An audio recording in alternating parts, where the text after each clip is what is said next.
کہ ایک ایسی حدیث ہمارے سامنے آ رہی جو بہت ہی مشہور ہے، مگر یہ حدیث بتاتی کہ زندگی کے رشتے سے موت کا رشتہ زیادہ امپورٹنٹ ہو جاتا۔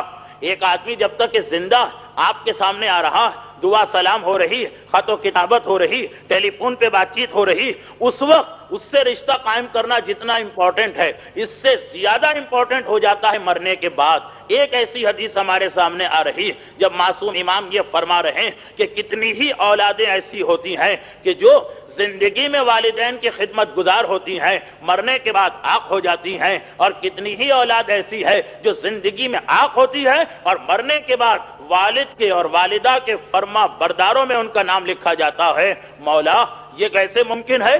باپ اور ماں کا انتقال ہو گیا، باپ اور ماں کی خوشی کو گین کرنے کا طریقہ ان کی خدمت ہے، ان کے دل کو خوش کرنا، انہیں اتنا خوش کرنا ہے کہ وہ ہم سے راضی ہو جائیں، تو یہ تو زندگی میں پاسبل ہے۔ مولا خود تشریح کر رہے ہیں کہ کتنے ہی ایسے بیٹے ہوتے ہیں کہ باپ زندہ، ماں زندہ، دوڑ دوڑ کے خدمت کر رہے ہیں، ہر کام انجام دے رہے ہیں۔ اس سے بڑھ کے مومن کے لیے کوئی سعادت و برکت نہیں ہے۔ یاد رکھیے وجود والدین ایک رحمت ہے۔ وہ جو روایت آئی ہے کہ انتہائی بدقسمت ہے وہ انسان کہ جو اپنے والدین کو بڑھاپے میں پائے اور پھر بھی جنت کو گین نہ کر سکے ان کی سروس کر کے، اور پیغمبر نے کہا کہ اس پر اللہ کی لعنت ہے، اتنا بدقسمت ہے یہ انسان۔ یہاں تک والدین کا مقام بتایا گیا، یہ مستحبات میں سے ہے۔ وسائل الشیعہ میں کئی روایتیں موجود ہیں، مجتہدین کے رسالہ عملیہ میں اس کا تذکرہ ہے کہ وہ مقامات، وہ پلیسز جہاں پر دعا مانگنے سے انسان کی دعا بہت جلد قبول ہوا کرتی، وہ کون سے مقامات ہیں؟ خانہ کعبہ کا نام ہے، مسجد النبوی کا نام ہے، معصومین کے حرم کا نام ہے، مسجدوں کا نام ہے۔ کچھ ایسے اسپیشل مقامات ہیں اس دنیا میں کہ جہاں جا کے دعا مانگنے سے وہی ایک دعا مگر ٹائم اور اسپیس کے چینج ہو جانے سے دعا کے ایفیکٹس میں فرق پڑ جاتا۔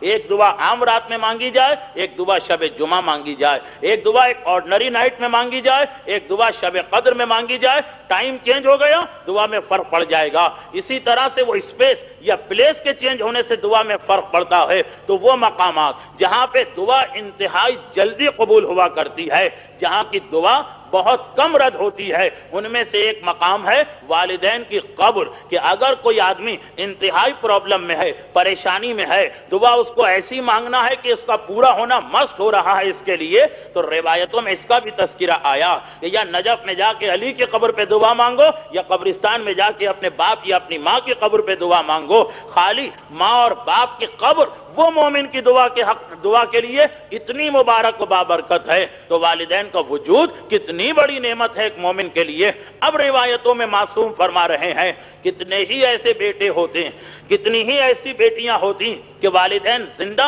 ان کی خدمت کر رہے ہیں، ان کی خدمت انجام دے رہے ہیں، ان کے دل کو خوش کر رہے ہیں، ان سے دعائیں گین کر رہے ہیں، وہ دعا مانگ رہے ہیں۔ والدین کی دعا، دل کی گہرائی سے نکلی ہوئی دعا فوراً قبول ہوتی ہے، مگر باپ کا انتقال ہو گیا، ماں کا انتقال ہو گیا، کندھے پہ اٹھا کے قبرستان لے گئے، گریبان بھی چاک کر لیا، ماتم بھی کیا، آنکھوں میں آنسو بھی آئے، 2-4 گھنٹے بے ہوش بھی رہا انسان، 1-2 سال غم بھی رہا، پھر بھول گیا، پھر نظر انداز کر دیا، پھر فراموش کر دیا، اور والدین تو اپنی قبر میں ہیں۔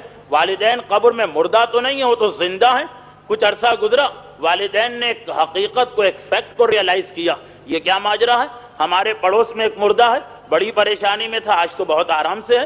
ہمارے دائیں ہاتھ پہ ایک مردہ ہے، بڑی مصیبت میں تھا، آج تو آرام کر رہا۔ اسی قبرستان میں 5 مردے اور ہیں، جب آئے تھے تو ہم سے بری حالت تھی، لیکن آج تو بڑے عیش کر رہے ہیں۔ جو ماہ محرم میں میں نے کہا تھا کہ ہماری آج کل کی اصطلاح میں کہ جب آئے تھے تو بڑی پریشانی میں تھے، مگر آج تو فوم کے گدے ان کی قبر میں بچھے ہیں، آج تو اے سی لگے ہوئے ہیں ان کی قبر کے اندر، آج تو وہ باغات میں ٹہل رہے ہیں۔ یہ کیا بات ہے؟ جب وہ آئے تھے تو ہم سے بری ان کی حالت تھی، عذاب زیادہ تھا، آج کیا ان کا عذاب کہاں چلا گیا؟ خدا بندہ، ریزن کیا ہے؟ وجہ کیا ہے؟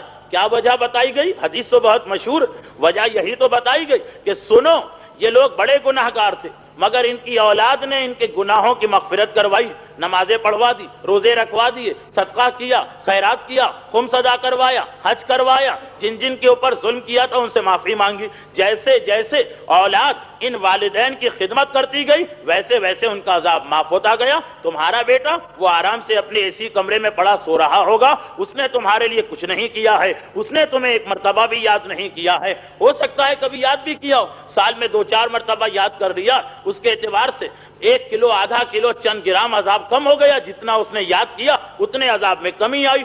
لیکن اوورال وہ اپنے دنیا میں لگا ہوا ہے، اپنے کاموں میں لگا ہوا، ان کے بیٹے ان کی بیٹیاں ان کو یاد کر رہے ہیں، تمہارے بیٹے تمہاری بیٹیاں تم کو بھول کے بیٹھے۔ ایک مرتبہ ان والدین کے دل سے بد دعا نکلتی ہے، جس طرح عام زندگی میں بھی اگر ایک شخص اپنے والدین کی بڑی خدمت کر رہا ہے 5 سال اور 5 سال کے بعد بالکل بھول گیا، والدین پہ توجہ ہی نہیں دیتا، 5 سال پہلے تعریف کرنے والے والدین اب اسی اولاد کو، دنیا کی بات کر رہا ہوں، بد دعا دیں گے، کوسیں گے، برا بھلا کہیں گے۔ یہی مسئلہ ہے قبر کا۔ معصوم نے کہا پس پروردگار اس اولاد کو جن کے والدین یہ دیکھ کے کہ ہمارے چاروں طرف جتنے مردے ہیں ان کی اولاد تو ان کے لیے نیکیاں بھجوا رہی، ہم کتنے بدقسمت ہیں کہ بیٹا چھوڑ کے آئے، بیٹی چھوڑ کے آئے۔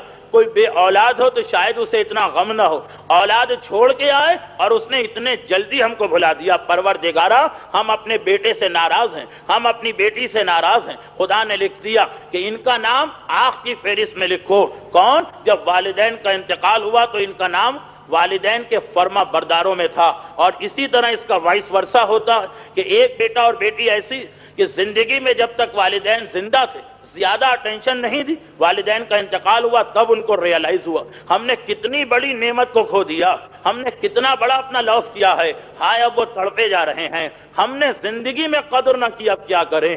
گئے کسی کے پاس، اس نے کہا ابھی بھی راستہ ہے، والدین کے واجبات انجام دلوا دو، والدین کے حرام کی مغفرت کا انتظام کرو، والدین کے گناہوں کی مغفرت کا انتظام کرو، والدین نے جو غلطیاں کی ہیں ان کا ازالہ کرو۔ اب وہ دوڑ دھوپ کر رہا ہے بیچارہ، ادھر اس کے والدین قبر میں ہیں۔ جب قبر میں پہنچے تھے تو اپنی اولاد سے بڑے ناراض تھے، پروردگارا ہم اسے آنکھ کر کے آ رہے ہیں، مگر ہر دوسرے دن پتا چلا کہ ان کا کوئی عذاب معاف ہو رہا ہے، کوئی عذاب کم ہو رہا ہے، ان کا درجہ بڑھ رہا ہے، ان کو سہولتیں مل رہی ہیں۔ خدا بندہ یہ کیا ماجرا ہے؟ ہمارے دائیں بائیں قبرستان میں اور مردے بھی تو ہیں، وہ تو ایز اٹ از ہیں، یہ ہماری حالت روز بروز بہتر کیسے ہوتی جا رہی ہے؟ جواب ملا کہ تمہارے بیٹے کی وجہ سے، تمہاری بیٹی کی وجہ سے، آج اس نے یہ نیکی بھجوائی ہے، کل اس نے یہ نیکی بھجوائی ہے۔ ایک مرتبہ والدین حیرت میں آ گئے، خدا بندہ وہ اتنا ہمارا خیال کر رہا ہے، وہ اتنا ہم کو یاد کر رہا ہے؟ کہا کہ ہاں یہ ساری اس کی نیکیاں ہیں۔ ایک مرتبہ انہوں نے کہا پروردگارا اب ہم اپنی اولاد سے خوش ہو گئے، اب ہم اپنی اولاد سے راضی ہو گئے، اب ہمیں اس سے کوئی شکایت نہیں ہے۔ حکم الہی ہوا کہ اے میرے ملائکہ اس بیٹے اور بیٹی کا نام آخ کی لسٹ میں سے کاٹ کے فرما برداروں کی لسٹ میں لکھ دو۔ اب معصوم کا جملہ یہ ہے کہ قیامت کے میدان میں یہ دوسری لسٹیں پہنچیں گی جو کٹی ہوئی، جو چینج شدہ لسٹیں ہیں۔ تو یہ روایت بتا رہی ہے کہ زندگی میں والدین اور راضی تھے، مرنے کے بعد ناراض ہو گئے تو قیامت میں آنکھ بنا کے اٹھایا جائے گا ایسی اولاد کو۔ زندگی میں ناراض تھے، آنکھ کر کے گئے، مرنے کے بعد راضی ہو گئے تو بیٹے کو فرما بردار بنا کے اٹھایا جائے گا۔ پتا چلا کہ مرنے والے سے جو رشتہ ہم موت کے بعد قائم کرتے ہیں اس کے ایفیکٹ اور امپیکٹ زیادہ ہوتے ہیں، وہ ہماری حالت کو چینج کر دیتا ہے۔